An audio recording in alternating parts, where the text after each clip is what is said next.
Hai dan Assalamualaikum serta salam sejahtera. Selamat datang ke kelas bersama Teacher Siti. Video ini khas untuk kamu yang nak ulang kaji, kukuhkan kefahaman dan paling penting usaha daripada gagal kepada lulus. Namun, kalau kamu sudah faham topik ini, maka bagus. Gunakan video ini sebagai bahan ulang kaji dan cuba jawab soalan sebelum teacher tunjukkan jalan penyelesaiannya. Andai kata kamu rasa topik ini susah, jangan risau. Kalau kita buat satu, kita akan faham satu, kita dapat satu. Daripada kita tak buat langsung, kita tak faham langsung dan kita tak dapat langsung. Yang nak lebih banyak latihan, teacher carangkan kamu gunakan buku latihan Galus sebagai salah satu bahan latihan. Video teacher membantu kamu memahami langkah dan cara menjawab, manakala latihan dalam buku latihan Galus ni boleh kamu gunakan untuk menguji kefahaman kamu sendiri. So di sini dalam buku latihan ni ada banyak jenis soalan dan banyak latihan. Tak perlu buat semuanya sekaligus. Buat sedikit demi sedikit. Semak kesalahan dan kemudian ulang semula soalan yang belum kamu kuasai. By the way, disclaimer untuk makluman kamu semua, video ini tidak ditajah, tidak berbayar dan tidak mempunyai sebarang kerjasama rasmi pun dengan pihak Galus. Ini adalah salah satu cadangan teacher sahaja. Dan sebelum teacher start, please guys, please subscribe me, like, comment and share this video. Thank you. Dalam video ini, teacher akan ajar topik pertama tingkatan 5, iaitu topik ubahan. Untuk ubahan ini, teacher mahu kita mengenali apa itu ubahan. So, pengenalan ubahan. Yang kedua, kita akan masuk pengiraan. Pengiraan ubahan langsung. So, dalam pengiraan ubahan langsung, kita akan tengok soalan berbentuk ungkapkan. Dan yang kedua, soalan berbentuk cari nilai. Seterusnya, selesai pengiraan ubahan langsung, kita akan masuk pengiraan ubahan songsang. Sama juga, soalan dia berbentuk ungkapkan. Dan yang seterusnya adalah soalan berbentuk cari nilai. Dan yang terakhir adalah pengiraan ubahan bergabung. Ungkapkan dan cari nilai. Okey. So jangan buang masa, kita proceed. Yang pertama sekali, pengenalan ubahan. Untuk menguasai topik ubahan ini terdapat dua perkara yang perlu kamu kuasai. Tolong kuasai topik algebra dulu. Kenapa teacher? Sebab soalan ini akan berkait rapat dengan algebra. So, kamu boleh stop video teacher dan pergi master topik algebra. Tapi boleh juga kamu proceed untuk fahamkan ataupun dapatkan foundation tentang ubahan. Yang kedua, hafal bentuk ubahan, hubungan ubahan dan hafal bentuk persamaan. Apa itu hubungan ubahan? Apa itu bentuk persamaan? So, ini adalah bentuk hubungan ubahan dan ini adalah bentuk persamaan. Okay? So, basically, ubahan ini terbahagi kepada 3 jenis ubahan. So, yang pertama sekali adalah ubahan langsung. Yang kedua adalah jenis ubahan songsang. Dan yang ketiga adalah ubahan gabung. Ubahan langsung, bentuk hubungan ubahan dia adalah Y berkadar langsung. Okay, ini kita tulis sebagai berkadar langsung. Y berkadar langsung dengan X. Ataupun kalau dalam bentuk persamaan dia adalah Y sama dengan KX. K ni apa? K ni kita sebut sebagai pemalar. Itu untuk ubahan langsung. Yang kedua, ubahan songsang. Y berkadar songsang. Berkadar songsang. Dengan X.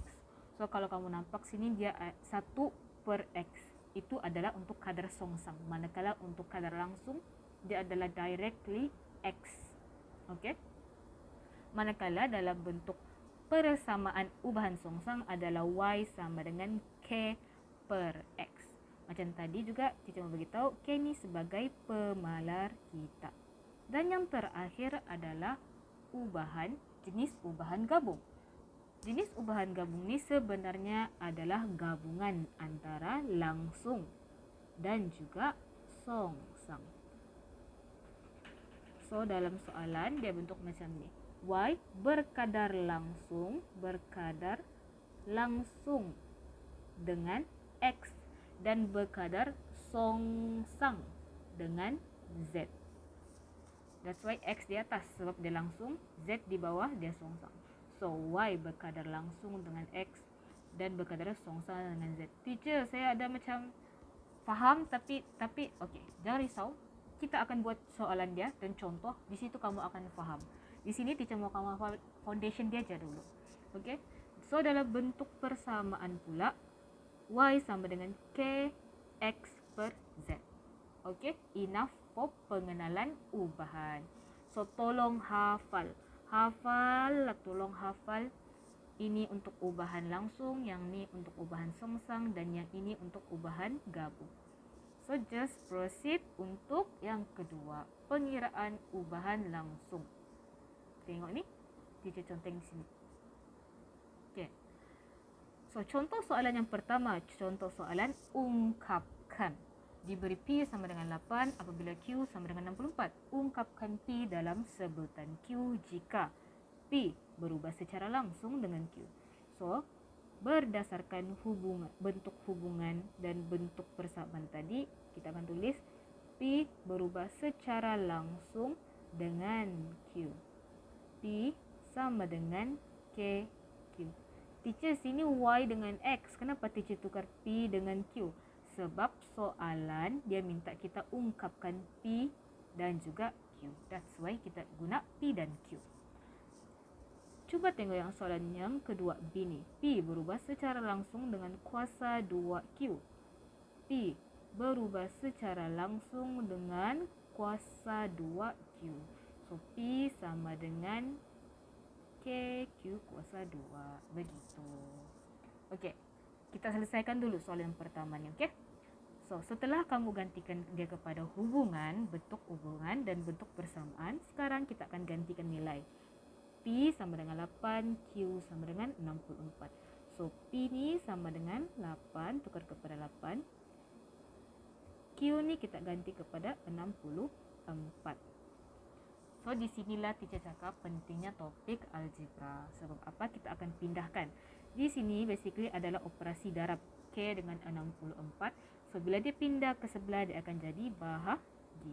8 bahagi ataupun 8 per 64 sama dengan K. So, bila kamu tekan kalkulator, kamu akan dapat 1 per 8 sama dengan K. Maka K sama dengan 1 per 8. Selesai ke teacher? Tidak. Tolong banyak student stop sampai sini. Sebab apa? Diorang sudah jumpa nilai pembalar ataupun nilai K. Jangan stop di sana. Sebab soalan kita minta ungkapkan. So, bila dia minta ungkapkan, bentuk ataupun jawapan akhir kita sepatutnya macam ni. P sama dengan, tengok di sini. P sama dengan, disebabkan K kita sudah dapat sama dengan 1 per 8. 1 per 8 Q. Ataupun kamu boleh tulis P sama dengan Q per 8. Kita tulis macam ni lah. P sama dengan Q per 8. Selesai. Itu untuk soalan yang pertama. Okey, cuba kita selesaikan pula soalan nombor 2 ni. Macam tadi, gantikan nilai. P sama dengan 8. Q sama dengan 64 kuasa 2. So, tekan ke kalkulator kamu. 64 kuasa 2 sama dengan 4069. So, ini adalah operasi darab. Pindah sebelah, dia akan jadi bahagi. 8 bahagi dengan 4069 sama dengan K. So, tekan ke kalkulator kamu. 8 bahagi 4069.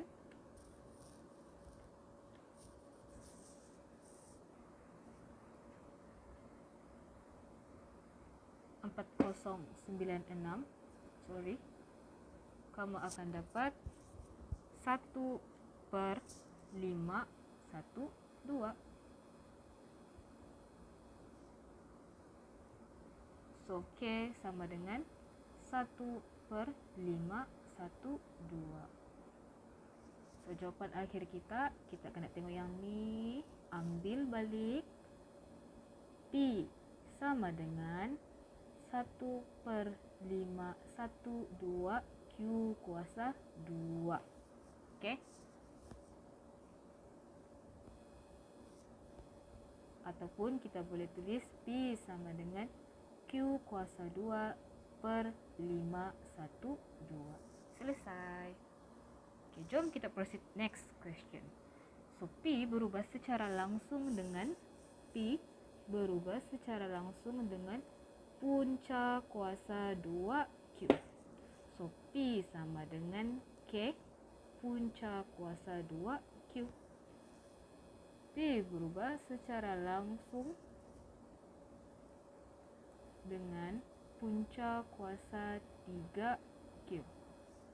So P sama dengan K darab punca kuasa 3Q. Gantikan nilai. P sama dengan 8. Q sama dengan 64. So tekan kalkulator. Punca kuasa 64 sama dengan 8.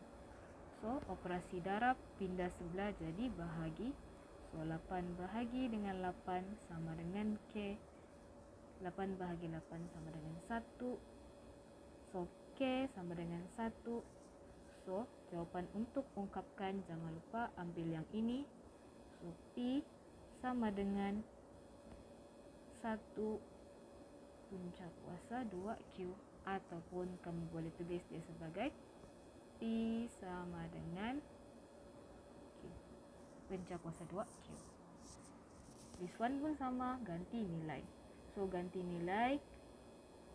P sama dengan 8, gantikan kepada 8. K punca kuasa 3, Q ganti kepada 64. So 8 sama dengan K 4. Ini adalah operasi darab, pindah sebelah jadi bahagi. So 8 bahagi dengan 4. So K sama dengan 2. Jawapan akhir, tolonglah jangan cuai. Kamu kena tulis balik ungkapan dia. So di sini P sama dengan 2 punca kuasa 3Q. Selesai.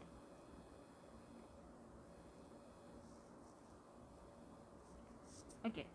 So itu adalah soalan berbentuk ungkapkan. Okey. Jom tengok pula soalan cari nilai untuk topik ubahan. Di sini kamu akan buat ungkapkan dia dulu. Tengok Y secara langsung dengan X. So Y secara langsung dengan X. Y sama dengan K X.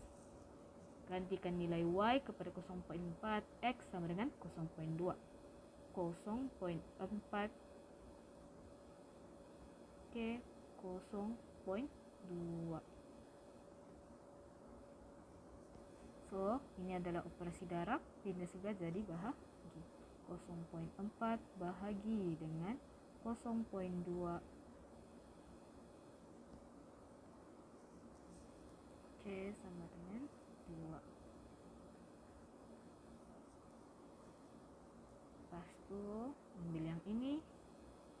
So Y sama dengan 2X. Sudah selesai kah teacher? Tidak, sebab soalan sekarang ni cari nilai. So di sini basically adalah ungkapkan. Setelah kamu berjaya dapat ungkapan dia ini, barulah kita akan cari nilai Y apabila X sama dengan 10. So gantikan sini, dia suruh cari nilai Y.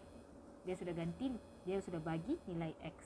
So kita kena cari nilai Y. X pula kita kena ganti kepada 10. Sebab soalan ni dia bagi X sama dengan 10. Kita akan cari nilai Y. Cari nilai Y.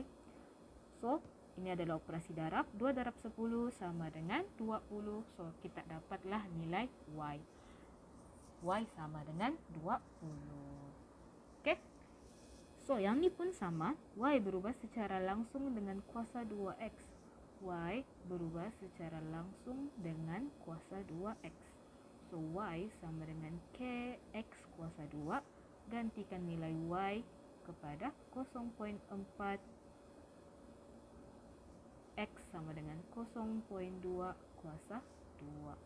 0.4 tekan kalkulator, 0.2 kuasa 2, kita akan dapat 0.4.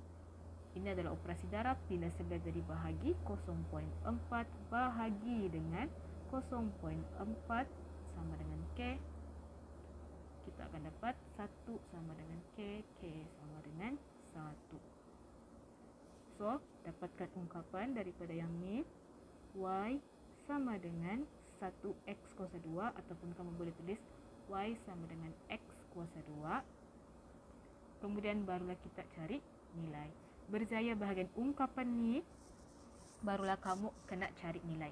So, kita akan cari nilai Y. X sama dengan 10. Gantikan X kita kepada 10. This one ni kita akan ganti kepada 10. So, tekan kalkulator, 10 kuasa 2 sama dengan 100. So, nilai nilai Y kita adalah sama dengan 100. So, yang terakhir ini, teacher mau kamu try buat. Teacher bukan buka sini, Y secara langsung dengan kuasa 3X. Y sama dengan K, X kuasa 3. Secara langsung dengan punca kuasa 2X. Y sama dengan K punca kuasa 2X. Teacher mau kamu stop this video, lepas tu try buat, then nanti play balik supaya tengok jawapan kamu sama atau tidak dengan teacher. Jalan kerja pun sama atau tidak. So, ini adalah jawapannya. Y sama dengan 50,000 dan Y sama dengan 8.28. Sama atau tidak? Kalau sama, tahniah, kamu sudah faham satu, iaitu topik ubahan, soalan ungkapkan dan soalan cari nilai. Kalau belum, cuba lagi. Sebab kamu dah buat satu, dapat satu, faham satu.